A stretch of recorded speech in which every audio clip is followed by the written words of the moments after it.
got to take big chances in order for the potential for a big positive outcome. Surely you can't be serious. I am serious. Now don't call me Shirley. I've got news for you. You are mine now. You belong to me.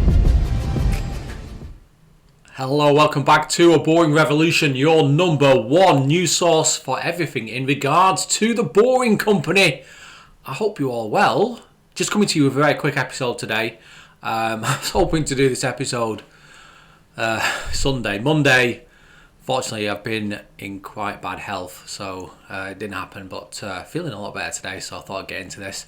So there was this post from the Boring Company Twitter account, which doesn't post too many things, but when it does, it tends to be gold dust, so you got to use it wisely. But the following tweet was displayed. Was our privilege to provide transportation for the Las Vegas Convention Authority, my apologies, at an amazing consumer electronics show convention. Fun loop stats or statistics. Average ride time was sub 2 minutes. Excellent. Average wait time sub 10 seconds. Just let that sit in. Sub 10 seconds. I've turned up in the UK at train stations on time, literally at the time the train was meant to leave, and still had to wait 5 minutes. Yet this system is so well run by so many people that the wait time is sub 10 seconds. How convenient is that for people using the convention centre?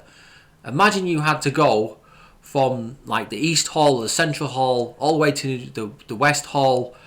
You know, you don't even need to think about it. You just need to turn up at the station and it all gets sorted for you, and you get there very quick, under 2 minutes. Well under 2 minutes, actually. And probably the most impressive statistic of all is in those days, they moved 94,000 passengers. Fantastic. So, you know, all in all, this has worked out very, very well for the Las Vegas Convention Visitor Authority. See, I got it right then. Because not only is this providing massive convenience for users of the conference centre, not just at CES though, which I absolutely love CES, by the way. Fantastic. But to all the other conferences that are going on throughout the year. I believe there's almost 100 different conferences that partake at the convention centre. Now, some of them are quite small, but some of them, like CES, are quite major, and there are quite a few big ones. This is a massive selling point for this convention centre. And all in all, this investment, just under, it's around 49-50 million US dollars, has borne a lot of fruit. This is a massive, massive positive for the company, and all in all, great stuff. Everything's working perfectly. You know, look at this, 4.9 out of 5 average for feedback from consumers. So 94,000 people wrote back with feedback, and most of them were giving it a 5 or 4.9, something in that ballpark, 4.8.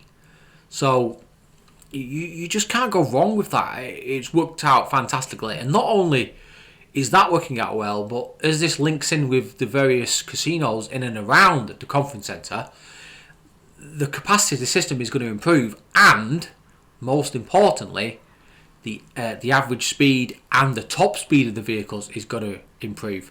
One of the very minor criticisms I had for this system was it was going to be very difficult to get up to a high speed and then maintain the speed, because it weaves in and around the conference centre, and it's not the straightest line, and there's a station right in the middle of the tunnel network. And when they first opened the system, the speed was quite low. A lot of people were pointing fingers and laughing, and it's just not stayed the same. How do I know that? Well, we can have a look at this particular video.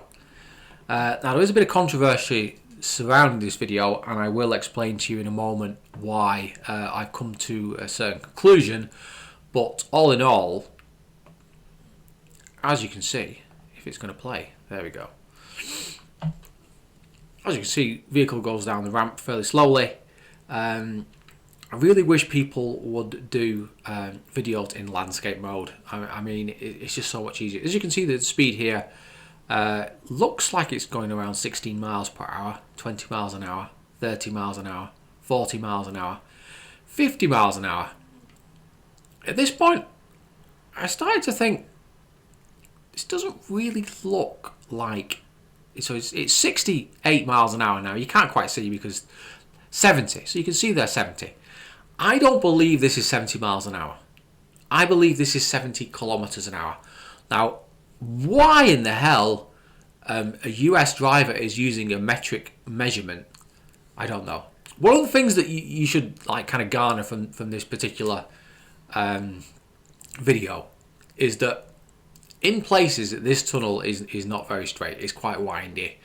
And the reason they had to do that was they had to go in between buildings, and they had to avoid foundations, and they had to avoid, you know, sewage runs and all sorts of things. It was a right mess. This is not what's going to happen for the main system. It's going to follow the roads. It's going to be straight as an arrow. It's going to be deeper, and it's going to enable much higher speeds.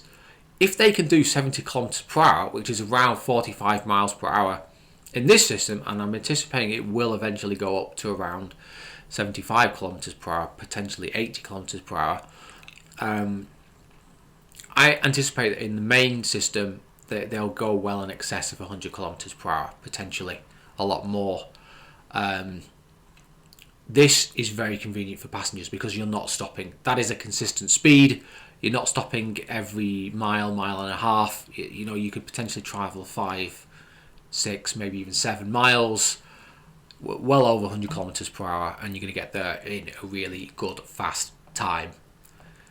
Okay, so that's basically what I wanted to tell you in this video, is to inform you of these developments. I believe I posted on Twitter that I thought it was kilometers per hour, but I originally put miles per hour. I'm sorry about that. I did make a mistake.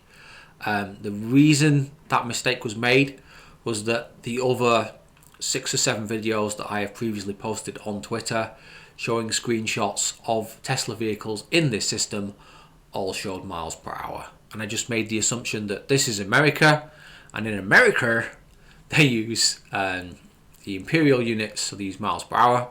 Granted, we use miles per hour in the UK as well, but if you go to some other countries, they use kilometers per hour, which, to be fair, is actually a better way of measuring things. But we won't go into that conversation because people have very strong opinions. But, you know, whatever system of measurement you use, you should, you know, be consistent with it. And it looks like the Boeing company has decided to use metric for some reason, or this particular driver wanted to use metric because it was easier to, you know, kind of gauge how fast he was going. I think hitting a target like 70 kilometers per hour is fairly easy, when rather than trying to hit 45, I guess.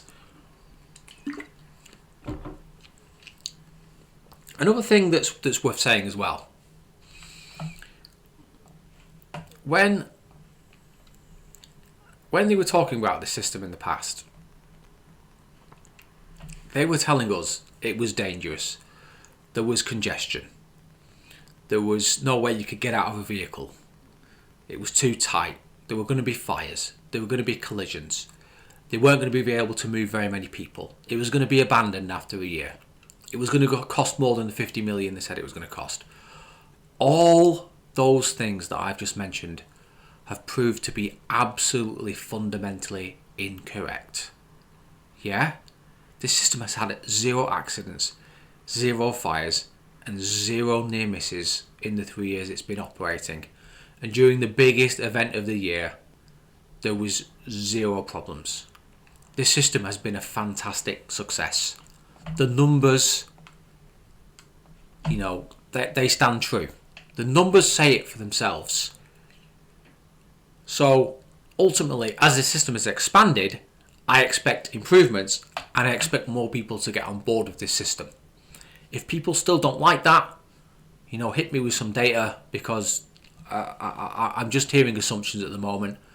I'm I've just had to reprimand someone who was posting absolute garbage on one of my YouTube videos. Possibly a low IQ individual. Sounded like some kind of train nerd, and he was thoroughly re-educated, and hopefully he can, you know, seek some kind of treatment for his condition. But, you know, I can only do so much. Okay, guys, hope you enjoyed the video. I hope you've learned something, and hopefully you're just as bullish about the Boeing company as I am. As you can see, I'm not accepting any kind of FUD. I'm just coming back with hardcore facts. And remember, guys, don't be boring. Please like and subscribe to the video, and please consider supporting me on the following platforms: Twitter, Patreon, and obviously here on YouTube and Discord. Okay, take care. I'll see you on the next one. Goodbye.